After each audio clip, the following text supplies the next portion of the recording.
Tell him to wait in chat. Oh shit! Here we go! Oh, what the fuck? No! What the fuck?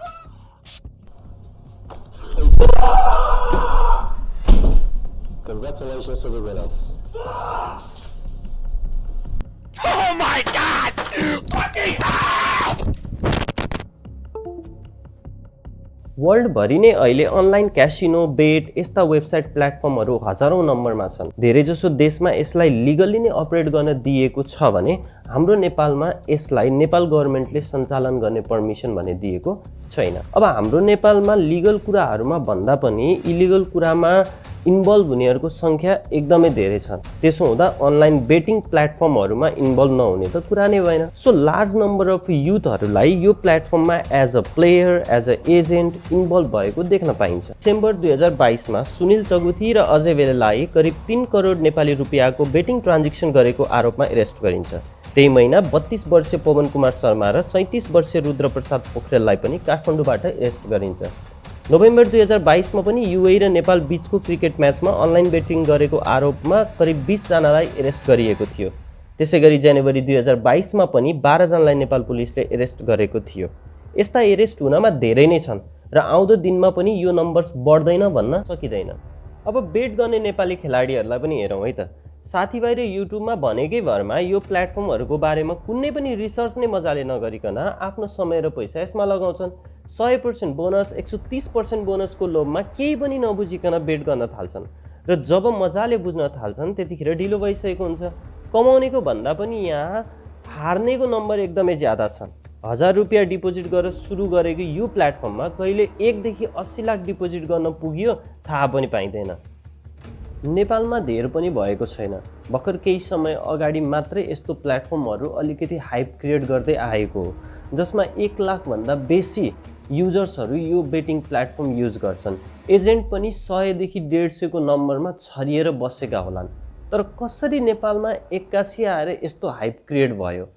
हामी सबै कुरामा सरकारले केही गरेन, गभर्नमेन्टले केही गरेन, रुल्स एन्ड रेगुलेसन राम्रो भएन भनेर मात्रै दोष दिन जान्दछौँ।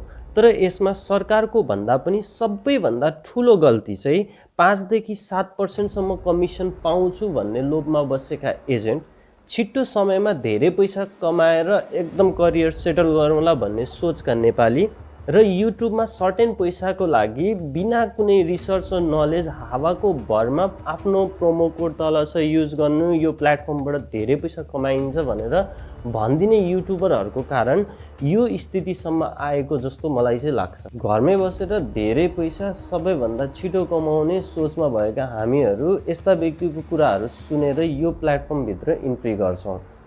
हामीहरूले यसबाट नाफा लिए पनि नलिए पनि यी व्यक्तिहरूले अलरेडी आफ्नो नाफाहरू लिएर गइसकेका हुन्छन्। एजेन्टले आफ्नो कमिसन लिएर जान्छ, प्रोमो कोडवालाले आफ्नो कमिसन लिएर जान्छ, स्पोन्सर पोस्ट दिने युट्युबरहरूले आफ्नो पेमेन्ट लिइसकेका हुन्छन्।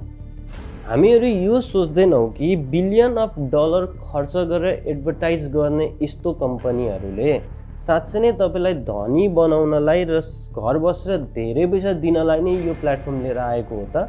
यदि मैले यस्तो बेटिङ प्लेटफर्महरू युज नगर्नु भनेर भने प्रफिट कमाइरहेको र एजेन्ट साथीहरूले मलाई तथानाम गाली गर्न थाल्नुहुन्छ र जो साथीहरू एकदम धेरै लसमा भइसक्नु भएको छ उनीहरूले ठिकै कुरा गरेको हो पनि भन्नुहुन्छ। सो तपाईँहरू आफै नै डिसाइड गर्नुपर्ने कुरा हो। इलिगल भएको कारण यसबाट हामी ठगिनु सामान्य कुरा हो। ठगी सँगसँगै मैले मेरो रिसर्चमा युट्युबमा अन्य कुराहरू पनि देख्न पाएँ।